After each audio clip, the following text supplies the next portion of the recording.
John! What? Red 7! I don't know what Red 7 means. Hot route! I don't. What is hot route? Will you just go stand on the other side, please?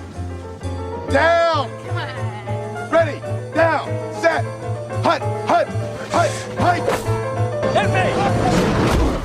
Booyah! That's what we call a sack lunch. Nom, nom, nom, nom, nom, nom. It's time for the Soonerscoop.com postgame show presented by Eskridge Lexus in Oklahoma City. Eskridge Lexus is the official travel partner of Soonerscoop.com podcasts. Now, here's your road crew, Carey, Eddie, and Bob, wrapping up all the action and reaction from this week's game. All right, we are back.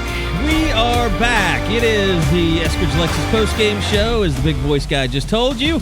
Eddie Radosevich, Carey Murdoch, and boy, we have a historical game to talk about today, ladies and gentlemen, because I think as history will retell this story throughout the rest of time, this will forever be known as the We Want Caleb game for Spencer Rattler, where he was booed.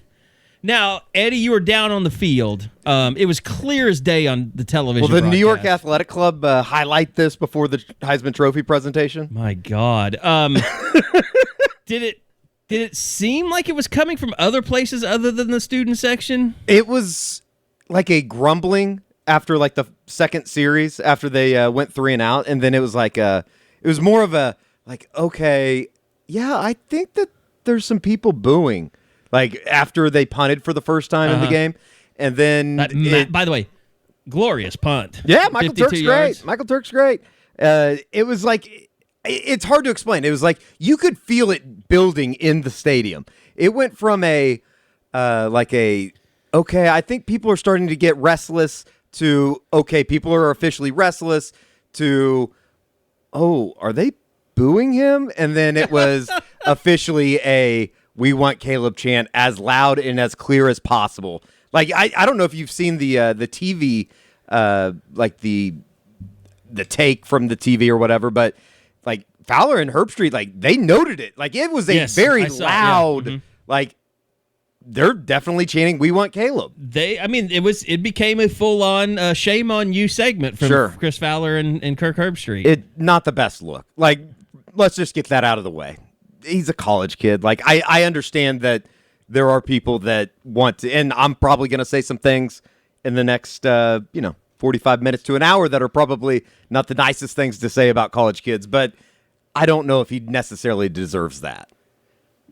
It happened. I mean, that's the only thing that you can say. It happened. I can't remember a time even the 2014 Baylor thing was a completely separate, like, they were booing the coaching staff, they were booing the whole product. Right. It was Spencer Rattler that was getting booed. They were booing 10 yards off the line of scrimmage is what they were booing. Like, it was a multitude of, like, a breaking point. Spencer Rattler was getting booed tonight. Specifically Spencer Rattler, yeah. Straight up. Like, I don't even know where you really begin, because I think I know. I mean, I know where you begin. We were told that they're close, though, right? We were told that this past week. They're close. Lincoln gets to say that after a win. No matter how ugly it is, he gets to say that. He gets to keep saying that. And I think that that's something that, like, we talked about last week on, like, this exact same scenario when Josh was on with us. It's like they somehow escaped. They got by. Luckily, from a bad snap is probably one of the reasons why. But at the same time, it's like, shit. Like, how did the message is not being received? Okay, before we get into the Spencer Rattler, his reaction to the booing and the chanting, I want to say this: you can put in whatever quarterback you want right now, until you fix this offensive line, Bill Bedenbaugh, your chances of being a great offense are close to zero. I just don't. Why are they so bad? It's not like one thing either. It's like everybody has a little moment, don't they? Where it's like, it's Marquise Hayes Hayes had it's a Tyrese whole, Robinson, it's Chris Murray. Yeah. I mean, Anton Harrison, at one point, you just got to stop. Like, They put Wanye Morris in the game. yeah, I know, and he didn't necessarily just tear it up, did he? No, and he gave up a sack that, And a hold. but he gave up a sack in which Seals basically ran around the entire offensive line one time before Spencer got rid of the ball.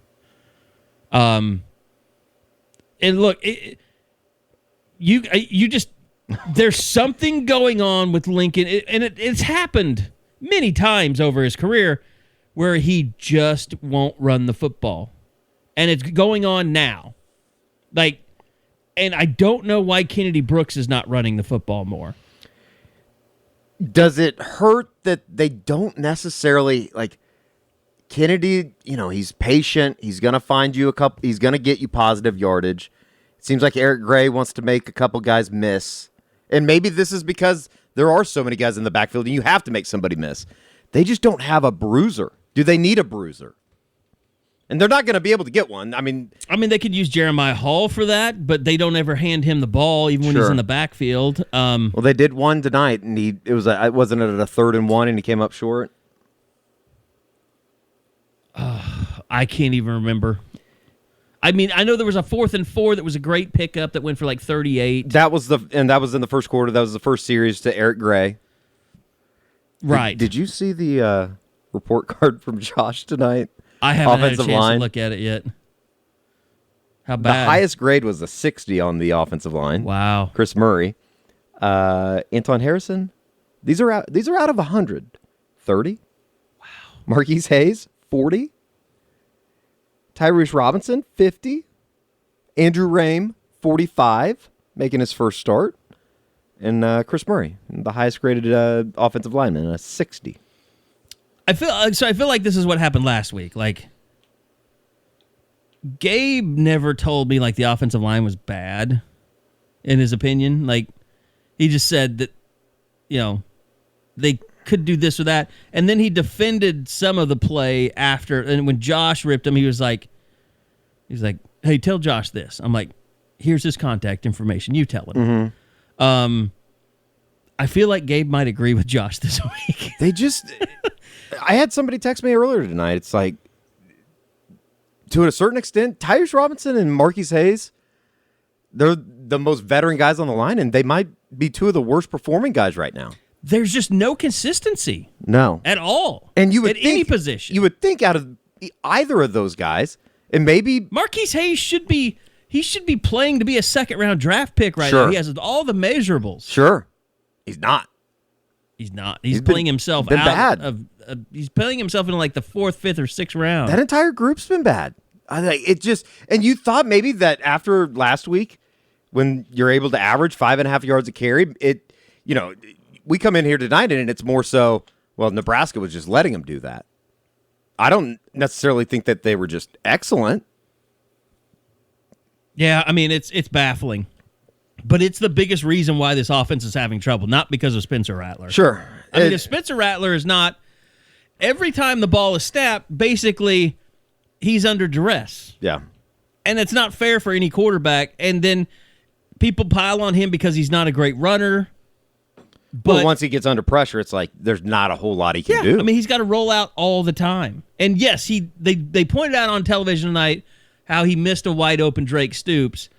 But like, there were times that I saw 4 receivers go out for a route, and it looked like they just ran to a defensive back and stopped. Like, they didn't exactly have guys fighting to get open down the field. And the crazy thing is and we'll get to it, I'm sure, but it's like the final drive, that entire series was like, okay. It was perfection. Like, this is what I think everybody thought it was going to be. Yes. Where has that been? Is there any chance that they need to go more tempo because they were in a little bit? Absolutely. Like, why haven't they already done that? They haven't done that more. Yeah, why haven't they done it? I think it's kind of one of those things. Like, Lincoln gets in this thing where, like, sometimes he passes and he won't run the ball. Sometimes he doesn't want to go up tempo because he doesn't want to go 3 and out real fast and put like, once they started the game with a 17-play scoring drive that took up 9 minutes. And OU answered, so I don't know why it became such a big deal, but it was almost like Lincoln put the brakes on the offense a little bit. And the first drive, like, the crazy thing is they're great coming out of the Both locker room. The first half and like the locker room. First half and the locker room. It's insane. And then they were last year, too. And everything in between, though, is just shit. It is just Except for the so fourth bad. quarter tonight. The last drive. Yeah. The last drive is probably one of their best drives of the entire season. And the defense has been their saving grace the first couple of the Tulane and the Nebraska game. This is your fault. You wanted them to have adversity. You wanted them to fight through adversity. Well, they got plenty of adversity. I did say that. Yeah. they've developed plenty of adversity. So you went through adversity the last 2 weeks. Now it's time for you to finally learn from it. I thought we said that last week. You've seen enough. I can't pick them to go win at Kansas State next week. Kansas State lost. I might not pick OU the rest of the season. I might pick against them every week. Just the spread or just to lose? Straight up, which is obviously not going to happen. I don't think they're going to finish with 4 wins this year, but I might just do it out of principle. Just go money line on everything until you eventually hit a payoff? Well, I mean, I would bet against the points every game against this team from here on out. You'd be a millionaire if you were doing that throughout the rest of the season or beginning of the season. That was my lock of the week this week was West Virginia. I mean, I didn't think there was any way OU would beat that team by 17 points. Yeah, I didn't think that they would have 10 points, though, in the fourth quarter. It was more likely that you were going to either see them lose or have a game like they did tonight than it was that they would win by 17 or more. 100%. Sure, 100%. But Vegas can't help themselves. I mean, it's Oklahoma. You have to put a big spread on everything. Do you see that number that, what's his name? Is it the Bear? What's his name on ESPN? Right, yeah. Bear. Chris Felica. Yeah. Did you see that number that he put out this week? Talking about 65. OU is 58-7 over the last 10 years when favored by more than 15 points.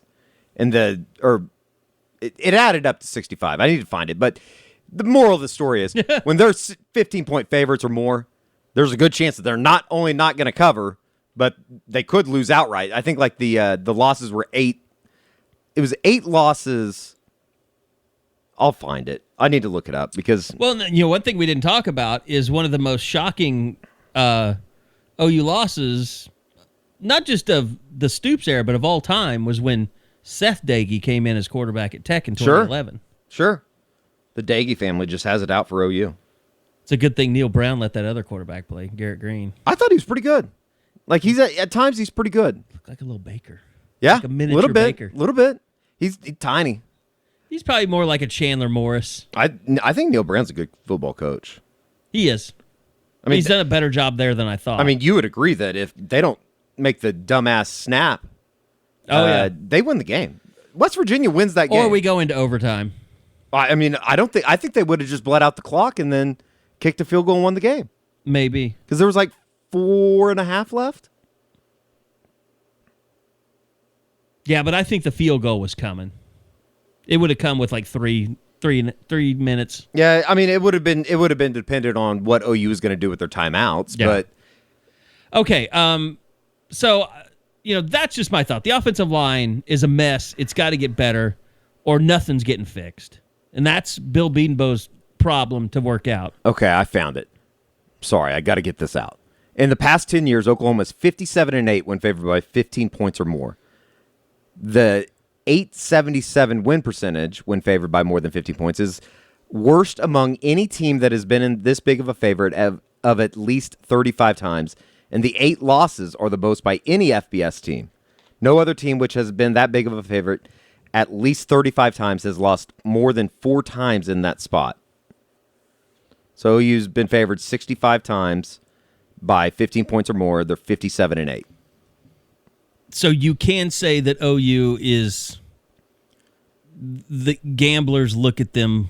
They place a lot more value than they should on OU. Absolutely. You could also say that. Absolutely. I guess it's a good thing that you're being favored by that many points. Yeah. But at the same time, it's like, what are they doing? They're just taking people's money. They're continually a disappointment as far as against the spread. They're an alumni's worst nightmare. Sure. Yeah. That's a good way in a way. Yeah. Like, why in the hell would you ever bet on OU to cover? Not right now. Not with Spencer Rattler at quarterback. Not with this offensive line. Okay, so I wanted to get to the booing, the chanting, and Spencer Rattler's reaction afterward. He was asked about, do you hear that kind of stuff? And he dismissed it. But then Cliff Brunt from the AP asked him a question following it up. And he just wondered out loud, I don't know why they were doing it. Oh, God, Spencer. And I heard that and I was like, that's painful. Well, here's the thing. He's deeply hurt by this tonight. I mean, Sure. It's clear. He can say it doesn't affect him. And he's got to watch out, though, because he did say something along the lines of, it doesn't matter. They're in the stands, as in I'm the one on the field. And he did that on Tuesday when I asked him about taking criticism. Basically told fans to f themselves. I mean, that's more or less what he said. Yeah, but he basically, he which I don't have a problem with. I don't have a problem with it. But if you're going to say that kind of stuff, you damn sure have to go out there and back it up. Well, here's the problem. And the problem is we deal with fans on a pretty regular basis. Sure. We would never... People are going to be irate. It comes with college football. People get mad about the redneck voice that, I try not to do anymore because it just got to be too much of a pain in the ass when you try and make a kind of a ridiculous statement or point about an OU football hot take. But fans do not like to feel belittled. They don't appreciate you trying to say something that puts them below you or that you are somehow above them. Fans, for the most part, they want to like you. They want to root for you. They want to cheer for you. If you say things that basically say you're not as valuable as I am as a human being, that's where it all goes. And especially when you're trying to sell T-shirts with your name on, with your face on them, and your number and your logo.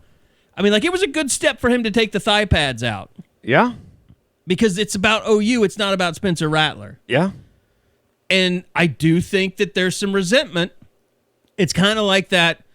I know you were a Putnam City boy, so you don't get this maybe, but... Putnam City North. I wasn't that poor. You were a PCN kid. Did you have, small town jealousy? No. Are you familiar with that? Not really. That brand of justice? No. It's if you're from a smaller town... I mean, maybe because we weren't from Edmond. I don't know if that would be... That there might be, suburb jealousy that's very similar. But it's just if someone got a new boat or something, it'd be oh, what's he doing? Yeah. What are they doing? With all their fancy money. But it's just people don't like you being flashy. They don't like you wearing a logo of your own logo around your neck that's diamond encrusted. They don't like you wearing your own thigh pads that are, these are, look at my logo. It's kind of one of those things, though, but if he was performing well, nobody would give a damn. No, they wouldn't. And that's the problem. Right. He's done all this stuff. Right. He's gotten all these accolades. He hasn't earned them on the football field. Yeah, I think that there's a lot of people that kind of just wonder, and I was talking to somebody about this at halftime. It's he certainly hasn't helped himself. He hasn't performed well. It hasn't come together, and it's they read their summer press clippings too much. This Heisman stuff that OU built up, and it's every team does that.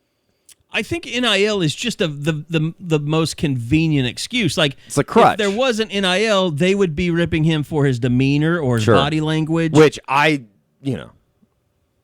might be there. I might be in that group. Yeah. He doesn't help himself. No. He hasn't helped himself over the last 2 weeks. Or if he didn't say, just like with this fan stuff, this is what he needs to do. Someone needs to grab him and say, when people say, how did it feel to be booed out there? He just needs to say, look, this is a big-time football program. People expect Heisman Trophy winners to be their quarterback, and I'm not playing to that level. Sure. Like, That's what he needs to say. Even if he's lying. I need to be even better. if he doesn't believe it. Yeah. Like, you know who would have been, and he never put himself in this position, but Baker would have handled it incredibly great. Oh, yeah. Yeah. He would have said, it's on me. Of course they should be booing me. But it's, yeah. I mean, yeah. But Baker would probably say, well, if I was a kid in the stands, I'd probably be booing me too. Sure. That's what But he would I think that, like, Spencer just doesn't handle it well. I think he's hurt. I think he's just hurt emotionally. Like, I think he's never been criticized in his entire life. I think there's a lot of that. He's never had anybody tell him he wasn't good enough. I mean, like with most kids, they come up and, maybe they have a strong father that is like, Todd Marinovic's dad. Not that bad, hopefully. Yeah. Todd Marinovich coming up on 2 straight pods. But like, got some needles. If you have someone that pushes you, and like, I'm trying to think of, was Serena and Vanessa's dad crazy? Venus? Yeah. Oh yeah. Serena and Venus. Yeah. Yeah. Their dad was crazy. Oh, yeah. Like 100%. pushed him real hard. 100%. So he was probably more Todd Marinovich than what I'm talking probably. about too. But like, yeah, if you've had supportive parents, that's great. I'm not saying that's a bad thing. Don't ever mistake me for saying it's bad to have supportive parents. Right. But if you've never had that coach in your life that has ever told you, like, you know what? You think you're hot shit, but you're really not as good as you think you are. Sure. Like, take you down a peg. I don't think anybody's ever taken him down a peg. And it kind of shows, because I think emotionally he was devastated after this game. Which is crazy. Which is crazy considering he got benched at the Cotton Bowl. The biggest seemed to handle that well. The biggest stage that you could, and everybody said, it was like pre-benching, post-benching. It was like he handled it great. He came back, he bounced back, and the rest was history. They went on that run. And maybe there's a part of it where he all this NIL stuff is happening. He's made all this money, and maybe in his head he thought he had arrived. Sure. And the reality is he's not close to arriving. There's yet. just like this thing in the back of my brain too that he just, and when I say like I don't know what exactly I'm looking for. He just doesn't get it. He just doesn't get it. Like, and maybe he does get it, but at the same time, it's like when he goes and says something like that after the game, it's like, it's almost like, to me, he's bigger than the program almost. Right, and that's where you don't want to be. And it's like, how could you think that right now? Your draft stock is plummeting because of this. Well, and here's what players have to realize. Like, Adrian Peterson, Sam Bradford, like those guys, Jamal Brown, like you walk through the Teddy Lehman, Rocky Kalmus, like those are greats, recent greats, Roy Williams. That they become bigger than they were as just, football players. Sure. They become legends. But, man, this shit recycles all the time. You get spit out of this thing. Yeah. And you're never going to be as big as OU football. You never are. The greatest players, Hall of Famers, they're not bigger than OU football. You're never going to be big. Lincoln Riley is not bigger than OU football. Bob Stoops, Barry Switzer, they helped build OU football to what it is. They're not bigger than it because there was Bud Wilkinson first. Like, and then, people die. You get older. The new eras come in. You're never going to be bigger than OU football. So you just have to realize that. Like, I'm a part of a machine that is way bigger than I'll ever be. So having an attitude like, I'm a big brand, or the fans don't know what it's like to be in my position, or I don't care about criticism because you never played the game. Like, you can't afford to publicly show that type of attitude. I don't think it's going to change overnight either. I think that's the scary thing. And not scary. I mean, it just like, this is a 2 to 3 loss team right now, in my opinion. And 2 of them could come over the next 2 weeks. Yeah. That's no lie. I mean, this is now a team that could lose just about any game on their schedule. And they're not, I don't think Kansas. that they're particularly good enough to just show up and win. Like what you just said. It's like every game on the schedule from here on out, including outside of Kansas, I could be talked into thinking that Baylor, they lose. Iowa State, Sure. Kansas State won't be easy. Iowa State might be joining that party pretty soon. They still almost came back and at least tied that game. Brock Purdy had a terrible interception. No, late. imagine that. Oklahoma State's not easy. Texas Tech might be kind of easy. I think that there was a lot of people that kind of bought into this idea that he's going to put it together this week, and I think I'm in that group. And it was for, the better part of, I guess, 2.5 quarters, the second and third and most of the fourth, it was just like, it was almost laughable. Like, this is not good. This is kind of hit rock bottom. Well, no, I don't think that, because let's face it, that was one of the best defensive performances we've seen since the mid-2000s today. They held them 226 yards. Oh, for Oklahoma? Yeah. Well, no, I'm just talking about, like, offensively. Yeah. Well, I'm just saying, as a team, I'm not, like, convinced that they're, because of Spencer Rattler, that they're going to lose 2 or 3 games. West Virginia's still moving the ball, though, in the fourth quarter before they backed themselves up with a bad snap. But West Virginia was kind of just doing the same thing over and over. And they were kind of piecemealing together in offense. Yeah. They never really had Oklahoma's number. They just did some stuff, and they kept pointing out on the broadcast, like, this is what West Virginia keeps doing and how they're having success offensively. And it was the same thing every time. Just picking on. They would run the tight end. They would run him deep and make that underneath for that Ford Wheaton guy to where you just run that little slant, little drag over the middle that the safety had to cover him on.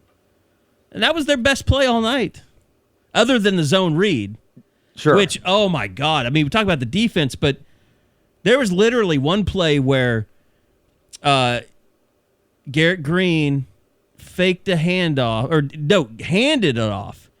And Asamoah and Deshaun White both went with the football-less quarterback. It was the play where he ran around the edge. I think it was Levi Brown. But it was a big gain. Letty Brown, yeah. Yeah. They're making mistakes in the fourth game of the year that you just wouldn't expect. I don't know. I don't know. I mean, the linebackers, yeah. Yeah. I mean, and not just the fourth game, but those guys have both started for a while. Right.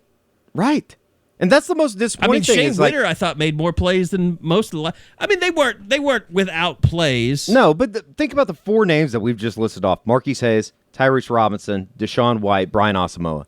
Those guys are, I would consider, veteran players in this program. Yeah. And those are the guys that we're having to talk about messing up out there. It seems like some of these guys are taking steps back, like right in front of our eyes. And I don't know how that happens. I don't either. When you've got Delarian Turner-Yell and Patrick Fields playing the best football I've ever seen either one of them play. Sure. So some people are getting it, others are not. How about that play in the fourth quarter? The West Virginia overthrows the kid in the end zone. Mm-hmm. It's like, yeah. I would hit him in the hands. That might be why Keyshawn Lawrence doesn't play very much. Yeah. Well, and then Alex Grinch met him about halfway off the field. Well, Delarian Turner-Yell, that was maybe his best game as a Sooner until he hurt his hamstring. Is that what it was, hamstring? Yeah. That's what Gabe was saying on the radio. He said he was icing his hamstring. It's just not real great right now. There's nothing that's real great, and I guess, it's like they're 4-0, but at the same time, there's pretty far off from what I thought this thing was going to be. I think Gabe Brkic is pretty great. That's not real sexy, but he's awesome.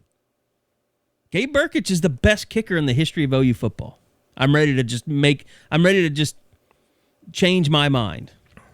Put up the table and everything. I'll go sit in North Oval. He probably has the biggest leg.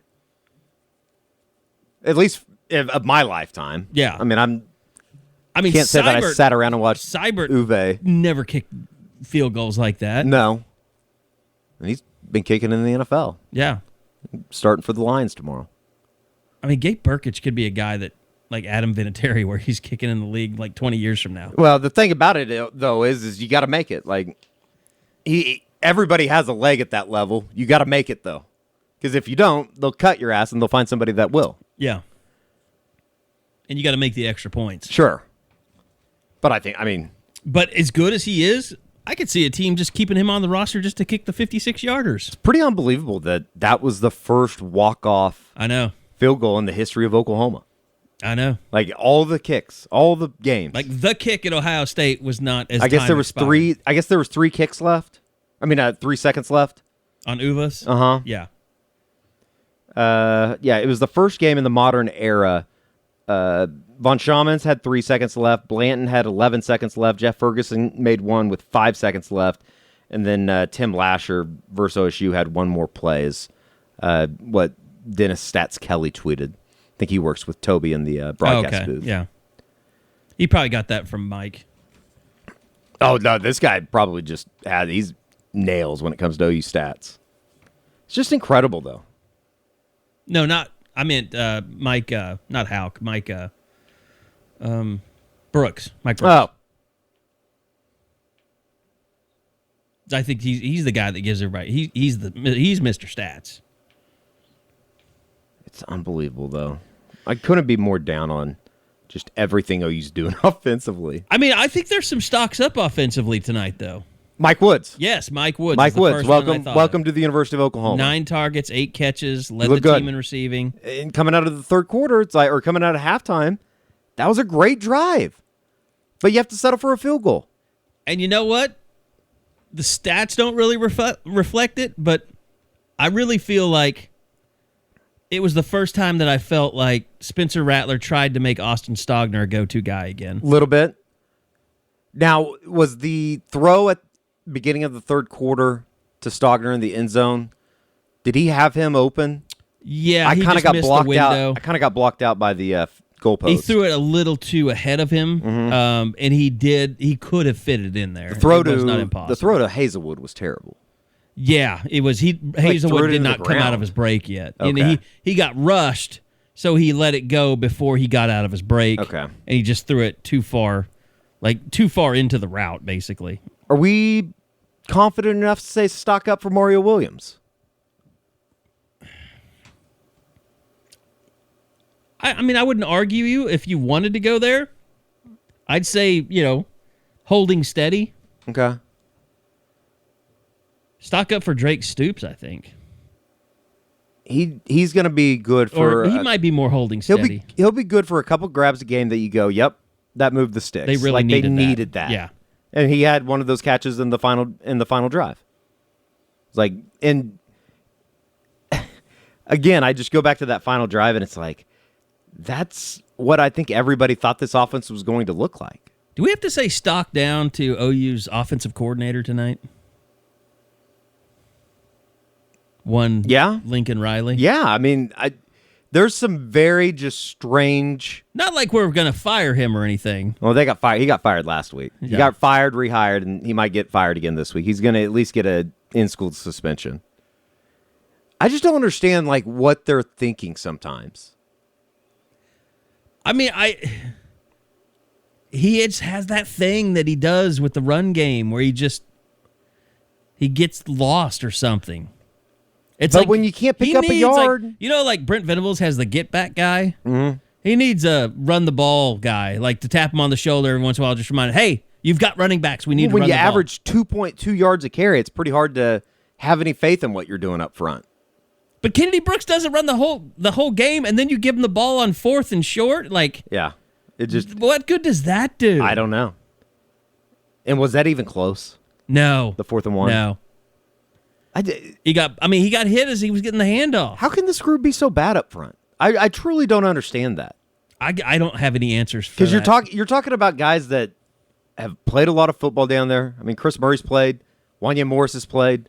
It's not they haven't maybe played a lot of football in Norman, but they've played college football. See, here's your confusing stat of the night. West Virginia has a 3-man front, and they basically ran for 2 yards a carry. Brian Asamoah led the team in tackles.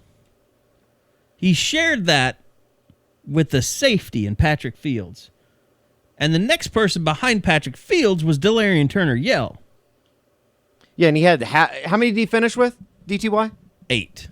And he had 5 on the first possession. He had 5 tackles on the first series of the game.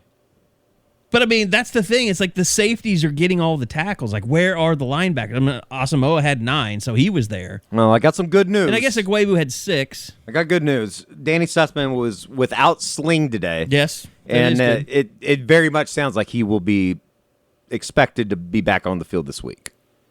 We'll see. The only problem with Stutzman is I don't know if he's ready to be a starter yet.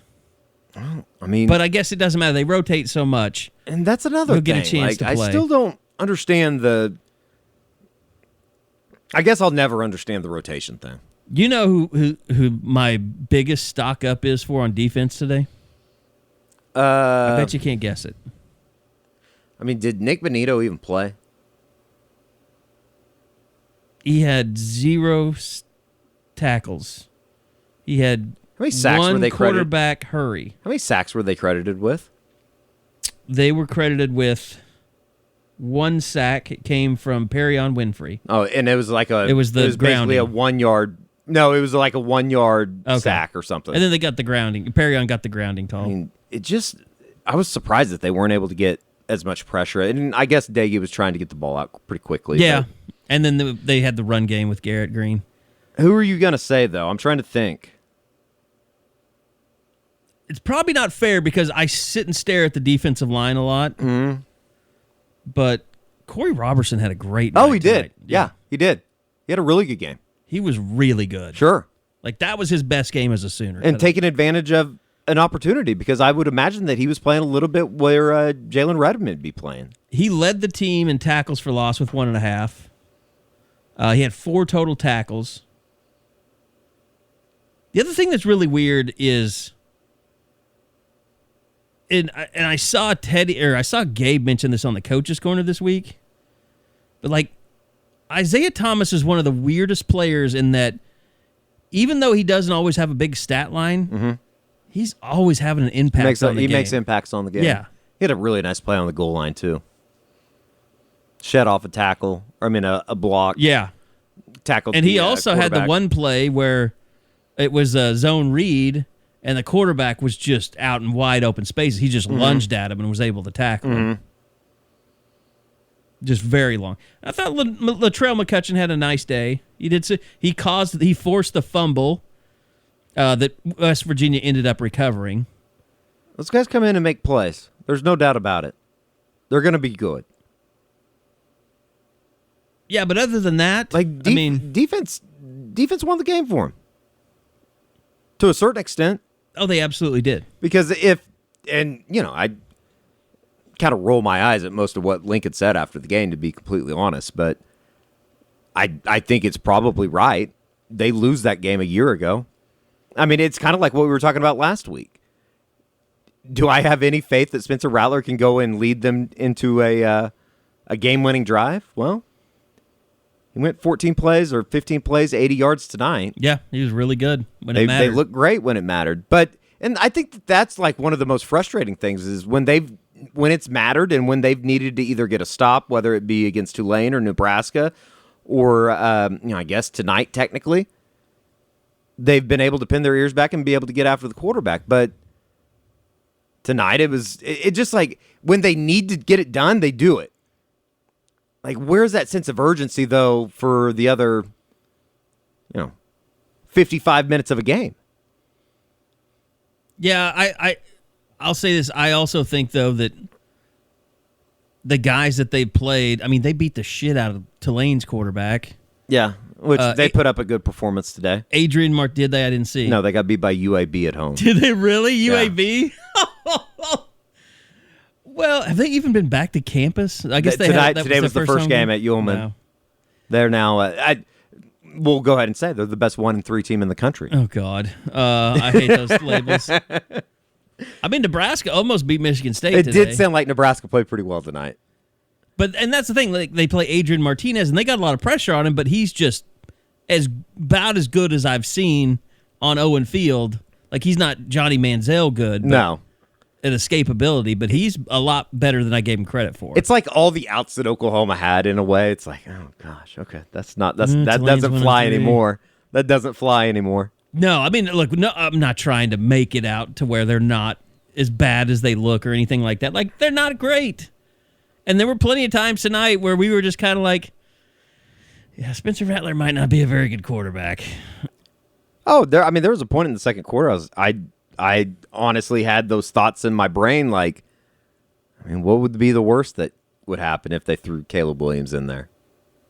Just to see. You do notice, though, that just to see that it's ruined Caleb Williams' chance to run like red zone quarterback, though. Oh, because if he comes in, people are going to go crazy. There's no way that Lincoln Riley is putting Caleb Williams in the game right now in this climate. I mean, if that's truly the case, that's pathetic. I mean, look, he won't let us talk to certain people in the media. Like, he's calculated about that stuff. Sure. He's not going to put his quarterback in jeopardy by putting in the backup now. Well, I mean, because it's going to. He knows that things are fragile right now. I bet to a certain extent, but again, like I never understand like when coaches do stuff like that because it's like everybody on that team, everybody that goes to practice every day knows. Well, but why do you even close practices if your offense is going to be this shitty? What secrets were you hiding? Sure, no kidding. Like, they do stupid stuff all the time just because they're paranoid. No, they need to be paranoid about being awful offensively. There were no secrets that you were hiding from us. No. Because you can't even hide it from the other team. Maybe that's what it is. Maybe they're just scared that everybody's going to find out that Spencer Rattler's terrible. He's not great. But he's when I say terrible, I mean I'm being dramatic. He hasn't been terrible. No, if really he was hasn't. terrible, he would have gone out there and got beat tonight. Yeah. But then again, I think at the beginning of the fourth quarter, I looked up and they had obviously 10 points, but they had 22 or 27 yards rushing, which is just like there's been times where they would pick up 22 yards on the first play of the game. Yeah. I mean, West Virginia had 79 total yards of offense in the second half. That defense. I don't think I realized that. Yeah, that defense clamped down. No, when they needed to get off the field, it was like first series, third down, and they converted that fourth down, and you kind of started wondering, like, okay, I've seen this story before. Like, they can't get off the field on third down. Then they were able to figure it out, and they were able to do it. But at the same time, it just, I don't know, pretty frustrating to watch that unfold. Well, I don't think you're going to see, I mean, if you're hoping like, okay, well, this shows like the fourth quarter for all of you that were wanting to see Caleb Williams, that knocked that out of the possibility because, had they lost this game, I think the first question Lincoln Riley would have been asked was, what are the chances that you might make a quarterback change after this? Just to get, not because you feel that has to be asked. Sure. But just to get his reaction. Sure. Because that's one of those questions you ask like the fans want to hear it. Yeah. You have to ask it just so you can hear what his response is. Yeah. Which I think what his response would be. Not close. Yeah. That's what he would say. Yeah. And whether it's a lie or whatever, that's what he would say. Right. Didn't think about it. That's not on the table or something along those lines. I thought it was interesting what Kersey asked him after the game, just as far as the chanting and all that kind of stuff. He handled it the right way. Yeah, he basically said it was more of it was kind of somewhere in between of, yeah, I understand it. Yeah, we haven't been good. Yeah, it needs to get better. But we play better when people are cheering for us, not booing the starting quarterback. By the way, I gave West Virginia too much credit. They had 62 total yards of offense in the second half. That's wild. I wonder how many that was probably at least 30 yards. Well, and they got the extra 15 yards on the Marcus Stripling roughing the passer call, which, right. I mean, they were maybe over maybe meet Benny Wiley on Sunday morning in the second half and run him because that's a dumb penalty. In the second half, I'm trying to see number of possessions here. Time of possession was in OU's favor. Total plays, West Virginia ran 20 to OU's 43. But West Virginia, the reason they only ran 20 plays because they were 0 of 3 on third down. OU was 4 of 7 on third down in the second half. So that's impressive. Yeah.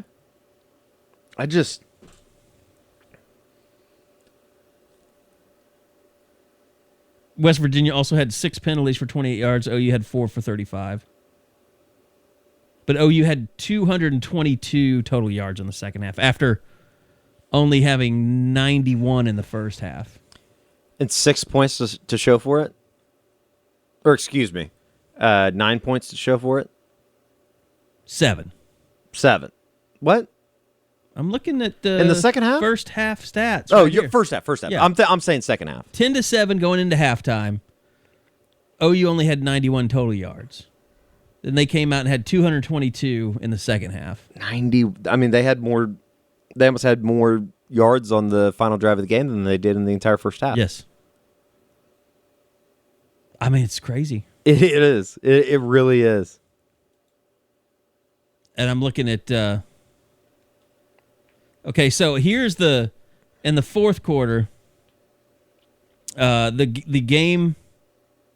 I'm trying to think. I'm trying to look at the game-winning drive for Rattler. So his final passes. Trying to see. Anyway, so he was 21, 30. I have to map this out. I'm sorry. So, You need a calculator to do it? God, it's like, I have to count down. Did he 18, 19, 20, 21? I mean, I'm looking at 26, 25, 1. So 1, 2, 3. So, yeah, he completed his last 10 passes. Oh, Rattler? Yeah. Somebody tweeted me and said that... Or 9. It was 9. He went 9 for 9 on the final drive. Yeah, 9 passes. Somebody tweeted me and said that... where was it? He completed 9. He went 9 for 9 on the final drive. He was... they tweeted 26 of 36 for 256. He hit 15 of his last 16. That's right. That's what it was. It was 9 of 9 on the final drive. Right. Which, okay. Like, that's a step in the right direction. You know what I thought about tweeting at one point tonight? First downs, just a first down. First down. When you get 10 yards, people, like, that is a reason to cheer for this Oklahoma offense these days. That's just where, when they get a first down. That's where this thing is at. Like, back in the past 3 years against West Virginia, they averaged 10.5 yards a every play was a first down. And right now, it's like, oh, they got a first down. All right. They're in business. Well, it was like when that first scoring drive was 3 minutes, you're like, holy shit, that was a fast drive for them. It used to be 48 seconds for a touchdown drive of like 2 plays. Yeah. Or 3 plays. Well, and Josh put it in the report card, but I mean, it's a tough pill to swallow for Oklahoma fans, but it's true. It is kind of what it is right now. Like, this is who they are. And yes. and not even they. This is who Spencer Rattler is. Like, well, this is who their offensive line is, though. Go back to what we talked about in the beginning. Sure, it's shitty.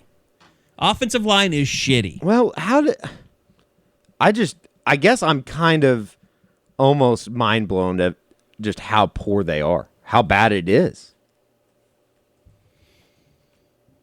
Well, I mean, remember, like, go all the way back to the one only time that we talked to Bill Beatenbow this year, but it's like he was pumped up about him. He thought they were going to be really, really good. And now it's almost like looking back on it, it's like, was that like some kind of like psychology experiment? I think the problem, though, is that there's no other answers for them. Like, it's this or bust. Yeah. Well, and whose problem is that? It's Bill Beatenbow's problem. Right. I mean, I'm not off the Bill Beatenbow bandwagon, but it's like, come on.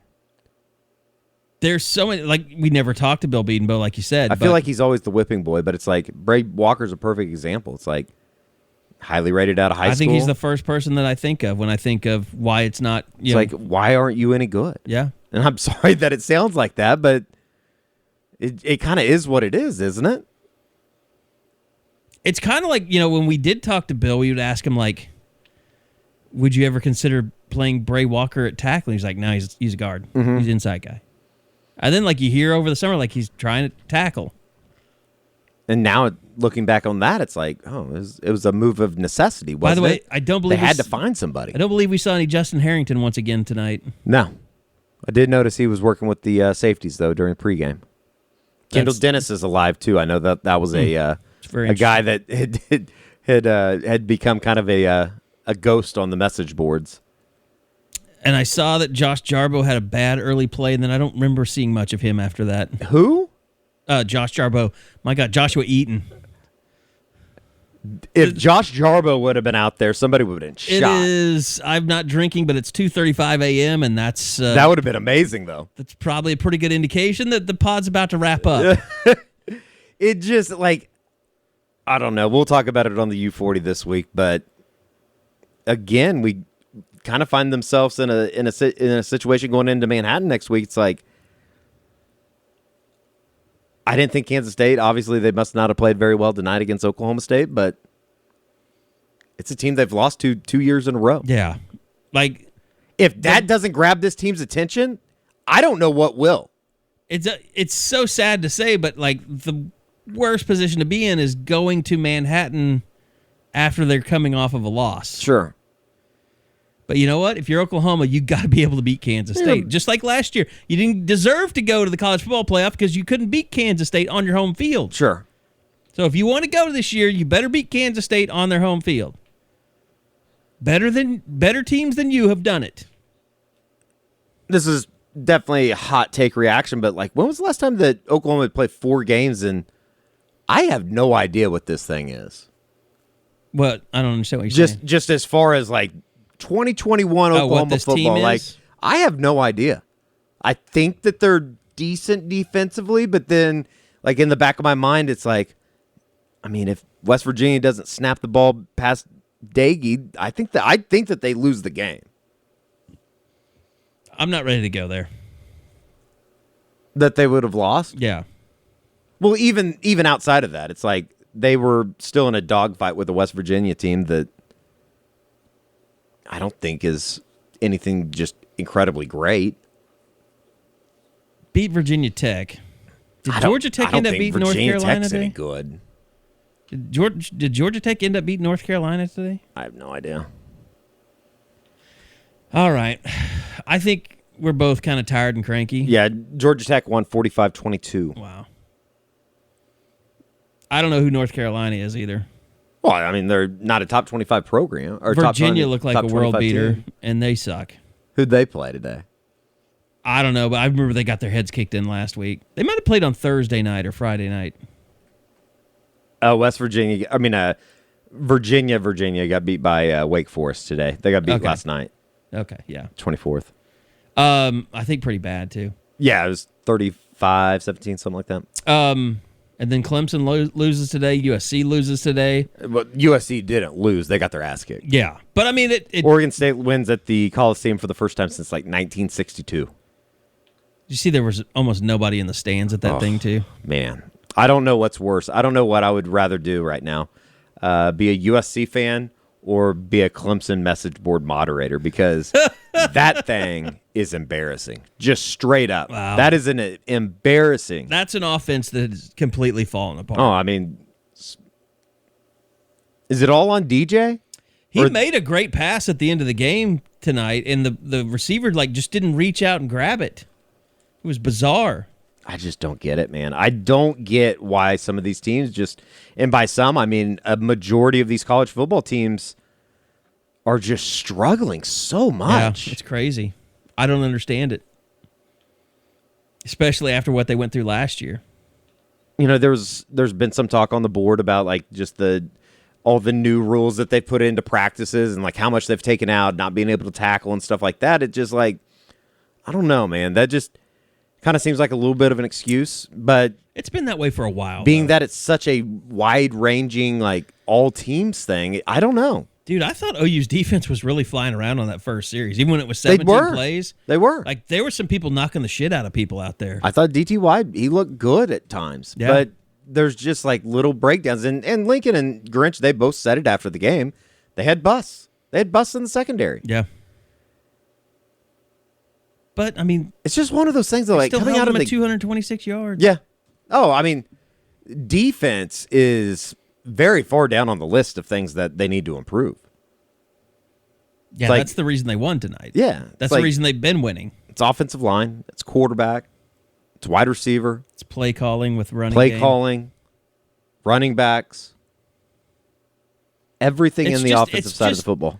It's what is it? When Tin Cup gets the shanks, he says my swing feels like an unfolded lawn chair, or something like that. Like OU needs a Romes. Who's going to be OU's Romes? They need to go have a little affair with a hot psychologist, Rene Russo. Yeah, they need to go find their Rene Russo. I don't know who that could be. They need to steal like Texas's girlfriend. Would David Sims be like Texas? Does it hurt Oklahoma fans too even more that Tanner Mordecai, another great performance today? I mentioned that earlier. He did throw with 3 interceptions, I think, but Did he? I mean they went to TCU and basically just ran up and down the field on him. But we saw Tanner Mordecai. I mean, we kind of what he is. I mean, I thought he was a great high school quarterback. I thought he was a great signing. I mean, he was an electric, playmaker as a high school senior and junior, but every time he came into the game at OU, he just was meh. Thing about it is he doesn't walk around and act like he's God's gift to earth like somebody else does. I think sometimes it's false bravado. I don't know. With Rattler? Yeah. Well, even then, even if that's the case, I just don't think he gets it. Like guess what? Here's all that needs to happen. You got to admit that you have a problem before you can start helping yourself, right? Here's all that needs. Like if he is this same quarterback, nothing about his personality is going to save him. Sure. He just has to play better. Sure. He just has to be the guy that we saw in the fourth quarter. If he does that, it doesn't matter how many NIL deals. He could go get Lander's deal that pisses off Fowler and then have them suing each other and just start a big car dealer war that's a total distraction. But as long as he's winning, no one's going to give a shit. No. I did have some buddies text me, and you think Sooner Scoop want to do an NIL deal with the Center for West Virginia? As like a thank you. I have so many other ideas that are better than that one. But that'd be pretty funny. I think he would just tell you to go f*** yourself. I would hope if you so. Approached him. I would hope so. It's not good though. Like they just want us to be known for paying off people that did something bad. So hopefully every time someone comes to Norman, they'll do something bad. So you'll give them some money for NIL. I mean, it's like when's their next home game? After Texas, obviously. I can't say that I've memorized the schedule. I don't know. No, TCU. October 16th, the week after Texas. So Talk about a team at that Kansas looked State, like shit Texas. today. Yeah, TCU's awful defensively. Oh, their defense is awful. But, I mean, when Spencer Rattler's, if they make it to October 16th, then he's still the starter. So you're going to get booed when they, do the intros on the big board before the game? That would be a first. I think he is. If he doesn't play, if they come back and they're 3-2, well, I guess if they're 3-2, there's a chance he might not be starting. What would it take? I bet if they were 3-2 and lost close games, he'd still be the starter. God, I almost don't even want to answer that now. Because now I'm scared. Yeah, I don't that wanna is know scared to what eat. our That's life scary. is like. That's scary predicament. Because I know the fans would not accept that. I mean, I'm not stupid. I know if they lost their next two, and he was still the starter, people would be pissed. Oh, and rightfully so. They should be. I guess I'm just selfish. I'm thinking about it as how hard does it make our lives? He's already ruined my life. We're already there. We're already there. He's already run the season. 4 games in. It's hard to say that when they haven't lost, though. Yeah, but until they lose, you at least have that opportunity that somehow it's going to get turned around and fixed and start to look like it's supposed to look like. I think the last time that they won a football game with this least amount of rushing yards was 2006. I think I heard they that. They had 52 yards or something against Nebraska in the Big 12 championship game. They had like 17 or something. Yeah, because they got down big. Against Notre Dame. They had 17 yards rushing against Notre Dame in 2012. Wow. Or 28. It would have been 2011, wouldn't it? Something stupid. In Norman? 2012 in Norman, and then 13 was up in South Bend. Okay. But yeah, like it starts up front, and they're going to play a team next week that will beat their brains out if they don't get better up front. And I don't think it's going to happen in 7 days, but you got to put together a better performance than they did tonight. Yeah, there's no doubt. Oh. All right, it's going to be an interesting week. Maybe we'll just burn it down. I don't think it's as bad as you are making it out to be. They scored 16 points tonight. I know, but defensively they're pretty good. West Virginia? I mean, they're not bad by any means. I don't know. I think I'm just caught up in the moment and still reeling in the fact that you're a little traumatized from what you the quarterback experienced got on booed Owen Field. tonight. Yeah. The quarterback got booed tonight. It was a bizarre. He got booed. Bizarre night. Outside of that, though, great crowd. Yeah, Awesome crowd. It was a great atmosphere. After the people are jacked to be outside and at sporting events. sure Again. after the center, after they moved him back and it was like 3rd and 33 or whatever, that's probably the loudest the stadium's gotten this year. For sure, got the loudest it's gotten. Yeah. So it was a great atmosphere. It was a beautiful night. Weather was perfect out. But I've never seen an individual player get booed like that. It's nuts. I mean, Like not recently. You'll see it in the or you'll be able to hear it in the sights and sounds and stuff tomorrow. But some of the comments just like that get picked up on the camera. Just not the very nicest things to say to somebody. Like there's a lot of get his ass out of there.